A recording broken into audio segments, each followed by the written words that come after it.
আমি সব টাকা পরিশোধ করবো চাচা। আমার মা টাকার অভাবে চিকিৎসা হইতেছে না। আপনারা যদি নিজের লোক এরকম করেন।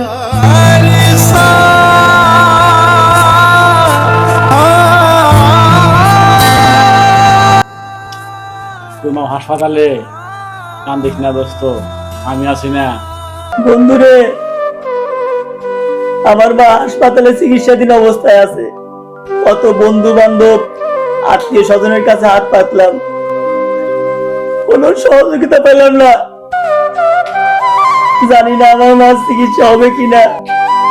আমি এখন কি করবো আমি বুঝতেছি না। যেভাবে বাড়িওয়ালা চাপ দিছে, রুম ছাড়া দিতে হবে। আমি এখন কোথায় যাব?